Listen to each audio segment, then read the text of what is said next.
Fixed. Okay. हाँ, fixed. तो जिसके पास में है उसके पास में नहीं है, जिसके पास में जितना है उतना ही है, बस बात खत्म। लेकिन जो ग्रोथ माइंडसेट वाला व्यक्ति होता है उसकी सोच अलग होती है। वो कहता है कि ठीक है फाइन, मेरे पास में नहीं था, अभी तक नहीं था, लेकिन इसका मतलब ये है कि मैं सीख सकता हूँ। I can acquire the knowledge, I can acquire the talent, है ना। Possibilities are there and possibilities are immense, unlimited, and I can master it, I can learn it. लेकिन इसी बात को अगर आप क्वांटम की दृष्टिकोण से देखेंगे तो ये कहानी यही खत्म नहीं होती है, ये इसके आगे जाती है।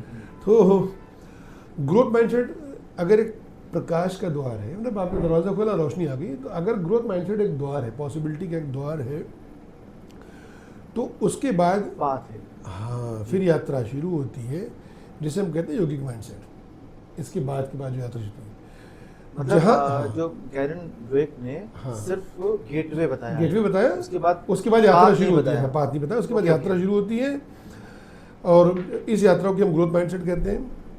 तो योगिक माइंडसेट कहते हैं। योगिक माइंडसेट क्या कहता है कि मैं शुद्ध चेतना हूँ, यह आपने अपने भी प्रस्तावना में बताया जी, जी।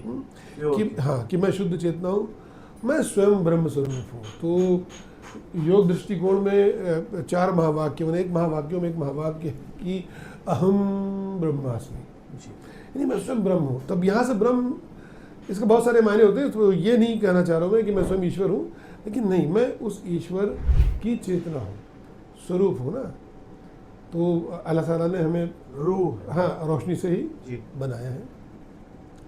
तो इसका तात्पर्य क्या है अहम ब्रह्मास्मि का, कि मेरी जो चेतना है वो शुद्ध है, और उस शुद्ध चेतना का जो सोर्स है वो बाहर नहीं है, भीतर है हमारे। सोर्स। हाँ, सोर्स, चेतना का सोर्स मैं शुद्ध चेतना हूँ, और उसका सोर्स हमारे भीतर है।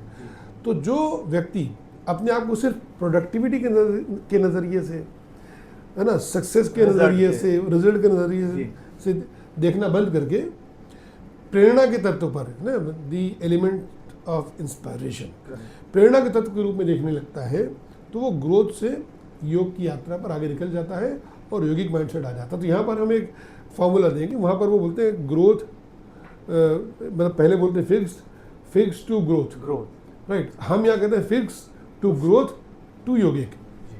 तो ये हमारा पहला सूत्र है रहमान साहब। तो growth mindset is the gateway, और yogic mindset is the inner path. तो डॉक्टर ड्वेक का योगदान बहुत महत्वपूर्ण है, क्योंकि उन्होंने दुनिया को ये समझाया है कि बदलने की जो क्षमता है किसी एक समर्थ व्यक्ति की क्वालिटी नहीं है, वो एक धार्मिक विश्वास है। अब यहाँ पर धर्म से मेरा मतलब कि संप्रदाय या धर्म